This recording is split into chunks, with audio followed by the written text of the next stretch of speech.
Coucou les bien-aimés, comment est-ce que vous vous portez et nous espérons que vous allez bien et que vous preniez toujours les mesures de précaution en cette saison de pandémie que nous traversons toujours. Ici c'est Isabelle. Moi, c'est Élisée. Ok. Aujourd'hui nous allons parler un peu du thème de la chrétienté. Depuis cette saison de pandémie, il nous est vraiment difficile de nous retrouver en tant que chrétiens à nos lieux d'adoration. Et nous avions pensé que cela sera juste pour un petit temps, mais l'ampleur que les choses prennent, ça commence à semer beaucoup d'inquiétudes dans nos esprits, au point où nous nous demandons jusqu'à quand nous allons encore être en mesure de nous rendre dans nos lieux d'adoration pour adorer Dieu. Et ce qui nous amène à nous demander qu'est-ce que la chrétienté en fait? Est-ce les quatre murs qui fait de nous des chrétiens et est-ce un mode de vie ou plutôt une religion et le sujet de la chrétienté? Oui, je crois que la dernière fois, dans l'une de nos vidéos, nous avons déjà mentionné que le christianisme n'est pas une religion, c'est plutôt un mode de vie, un mode de foi, un mouvement de foi. Donc, nous tenons toujours dans notre passage phare de Jean où il y avait eu la conversation avec Jésus et la femme samaritaine, où Jésus a déclaré que l'heure viendra et l'heure est déjà arrivée où les vrais adorateurs adoreront Dieu en esprit et en vérité. On n'aura pas forcément besoin d'aller ni à Jérusalem ni à la montagne pour dire que nous allons adorer Dieu parce que Dieu est esprit. Donc à ce niveau-là, nous comprenons que Dieu n'est pas limité avec non seulement les quatre murs, mais ni également aussi l'espace. Vous comprenez? C'est-à-dire que ça soit l'endroit où vous voulez aller pour adorer Dieu, que ça peut être dans votre maison, vous pouvez adorer Dieu, ça peut être dans la brousse, vous pouvez adorer Dieu. Donc n'importe où, Dieu est esprit et il est là, il nous écoute. C'est vrai que lorsque nous allons ensemble dans les quatre murs, nous voyons la communion fraternelle que nous pouvons aussi développer.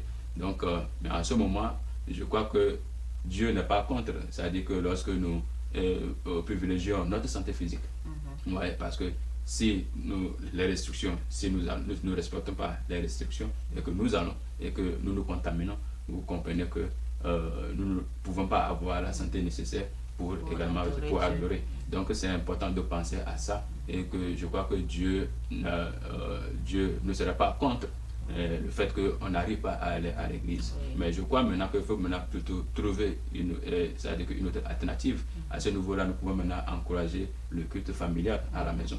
Vous voyez, entre les parents et les enfants, le culte familial dont on a aussi négligé beaucoup de personnes, beaucoup ont négligé cela. Donc c'est important. Et maintenant développer aussi l'intimité aussi personnelle aussi avec Dieu. Vous comprenez, c'est-à-dire à travers les lectures de la parole de Dieu, à travers les méditations personnelles et ainsi de suite. Donc nous pouvons développer cela et toujours avoir c'est-à-dire que notre sens de vraie adoration que nous faisons aussi à l'église.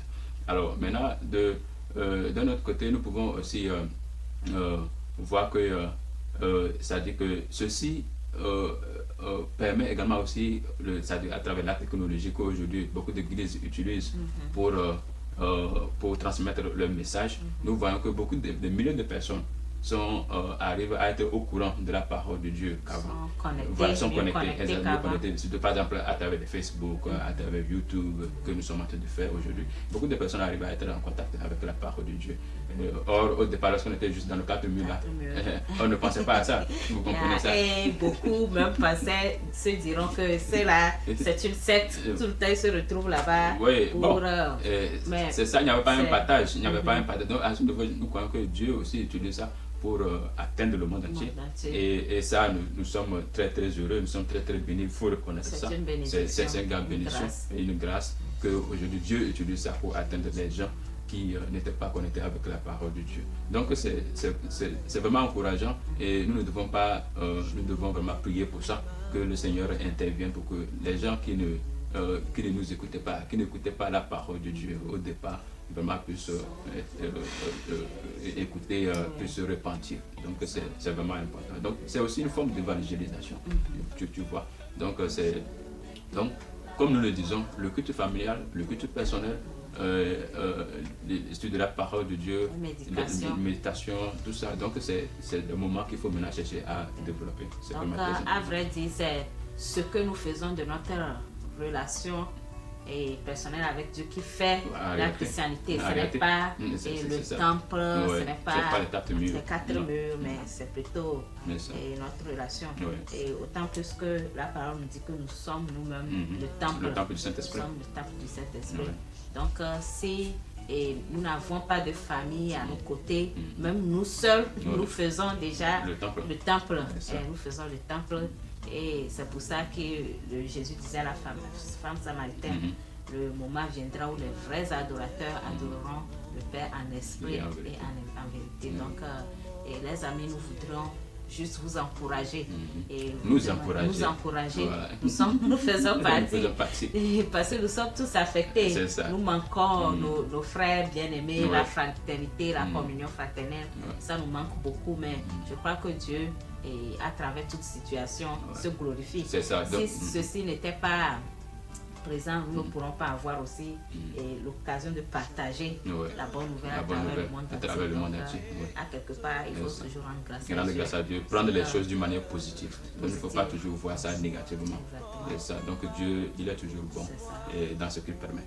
Donc tenons ferme et continuons vraiment à entretenir cette relation personnelle avec Dieu. Comme ça, même quand nous allons sortir du confinement, Dieu est déjà là avec nous. Et dans tout ce que nous aurons à faire, nous aurons plus de quiétude parce qu'il est là. Nous avons pu développer et réenrichir cette relation avec lui. Donc, si d'aucuns pensent que la christianité, c'est les 4 murs, et voilà, ce n'est pas le cas. Voilà, ce n'est pas le cas. Ok les amis, nous espérons que cette vidéo vous a un peu éclairci. Et donc nous vous souhaitons de passer une bonne journée. Et surtout dans la présence du Seigneur. Dans la présence du Seigneur. Amen. Et que la grâce du Seigneur soit avec vous. Amen. Shalom. Shalom. Bye bye.